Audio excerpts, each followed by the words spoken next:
when you're on the pitch, it's you, it's a piece of grass, and it's 22 players. Start by telling us your name. John Brooks. And your age.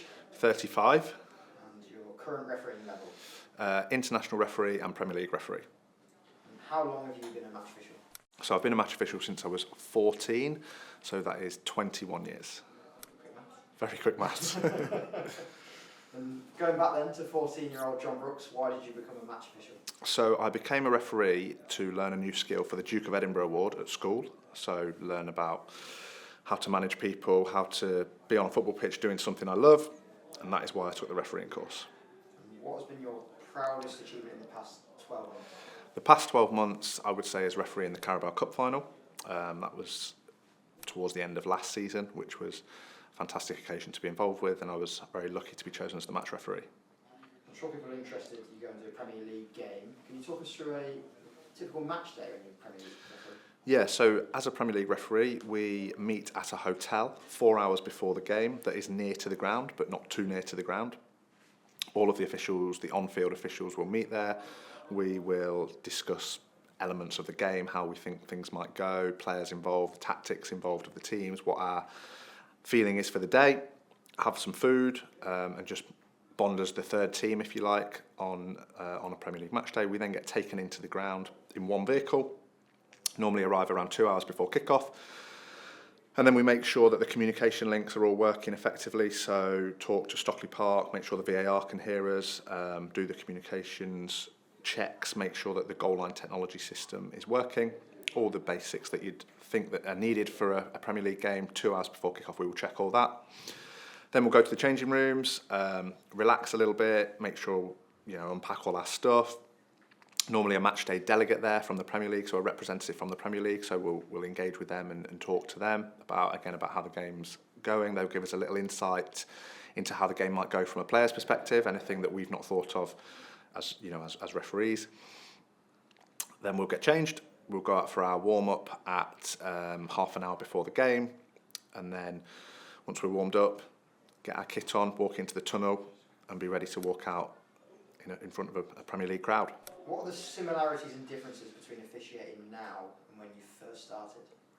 Yeah, so the similarities are when you're on the pitch, it's you, it's a piece of grass, and it's 22 players. That has not changed from my first game at Anstey Swifts in Leicestershire, under 11s. That is still the same as refereeing my last game last weekend.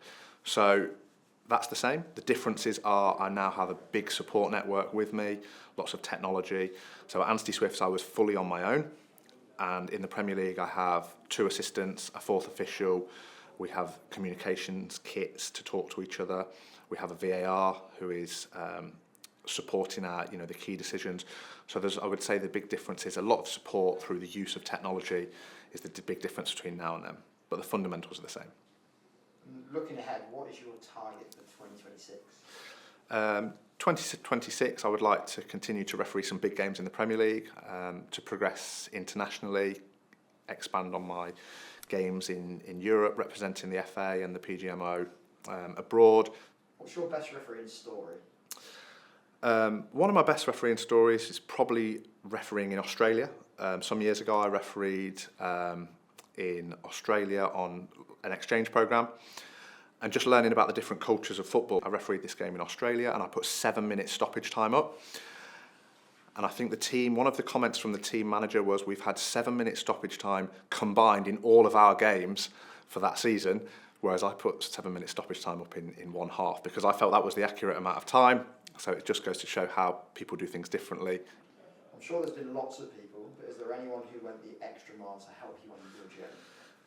Far too many to name, but some names that spring to mind are Peter Jones, who was a FIFA referee in England, helped me as a coach when I was a level 3 coming through the system. I think the hardest part of being a referee is coming through that system and learning your trade in a semi-professional game, really intense physical games that are tough to referee. So I would say he's the one person that stands out off the top of my head. But at each level, you always have a support network or a person that is really important to you to help you get to the next level. And if you could go back in time, what piece of advice would you give yourself? To enjoy every moment and just control what you can control. You can't control a lot of things in football. You don't know what incidents are going to come. You don't know what attitude the players will bring, but you can control your preparation. You can control your physical preparation. You're fit enough to do the game. You've done a little bit of homework on the game. So control what you can control, and then be prepared to try and do your best given what's thrown at you that is uncontrollable.